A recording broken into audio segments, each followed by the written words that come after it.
Hi, welcome back to infinite creation. இன்றைக்கி சூப்பராக சிம்பிளாக 10 நிமிஷத்தில் ஈஸியாக செஞ்சு முடிக்கிற மாதிரி ஒரு ஈவினிங் ஸ்நாக்ஸ் செய்யலாமா? வாங்க பார்ப்போம். நான் 3 வெங்காயம் தோல் எடுத்து அதை ஸ்லைஸ் பண்ணி வச்சுருக்கேன். மெல்லிஸாக கட் பண்ணி எடுத்துக்கோங்க.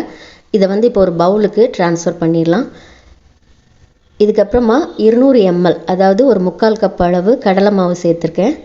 1/4 கப் அளவு அரிசி மாவு நல்ல ஒரு முறுமுறுப்பு கொடுக்கும். அதுக்காக தான் அரிசி மாவு சேர்த்துருக்கேன். 1 டேபிள் ஸ்பூன் அளவு மிளகாய்த்தூள் சேர்த்துருக்கேன். காரத்துக்கு ஏற்ற மாதிரி நீங்கள் சேர்த்துக்கோங்க. கொஞ்சம் கறிவேப்பிலை, அதோட தேவைக்கு ஏற்ற மாதிரி உப்பு சேர்த்துட்டு நல்லா மிக்ஸ் பண்ணி விட்டுக்கோங்க. இந்த வெங்காயம் எல்லாம் உதிரியாக உதிர்ந்து வரணும். அது வரைக்கும் முதல்ல நல்லா மிக்ஸ் பண்ணி விட்டுட்டு அதுக்கப்புறமா நம்ம கொஞ்சம் கொஞ்சமாக தண்ணி சேர்த்து மிக்ஸ் பண்ணலாம். தண்ணி முதல்ல அதிகமாக சேர்த்துட்டோம் அப்படின்னா ரொம்ப லிக்யூட் ஆயிரும். அதுக்கப்புறமா நம்ம எண்ணெயில் போட்டோம் அப்படின்னா அது அழகாக பொரிஞ்சு வராது. ஸோ தண்ணி தேவைக்கு ஏற்ற மாதிரி கொஞ்சம் கொஞ்சமாக நம்ம சேர்த்துட்டு மிக்ஸ் பண்ணிக்கலாம். இந்த கன்சிஸ்டன்சி வர வரைக்கும் தண்ணி சேர்த்து மிக்ஸ் பண்ணிக்கோங்க. இப்போ எண்ணெய் சூடாக இருக்குது. இதில் நம்ம ஒவ்வொரு பாலாக போட்டு எடுத்துடலாம். இந்த ரெசிபி ரொம்ப சிம்பிள், ரொம்ப ஈஸி. டக்குன்னு 10 நிமிஷத்தில் நம்ம செஞ்சு முடிச்சிடலாம். வீட்டில் வெங்காயம், கடலை மாவு இது ரெண்டும் இருந்ததுன்னா டக்குன்னு போட்டு முடிச்சிடலாம். அவசரத்துக்கு செய்கிற கேசரி மாதிரி தான் இந்த ரெசிபியும். வீட்டுக்கு கெஸ்ட் யாராவது வந்தாங்கன்னா டக்குன்னு 10 நிமிஷத்தில் நம்ம செஞ்சு அசத்திடலாம்.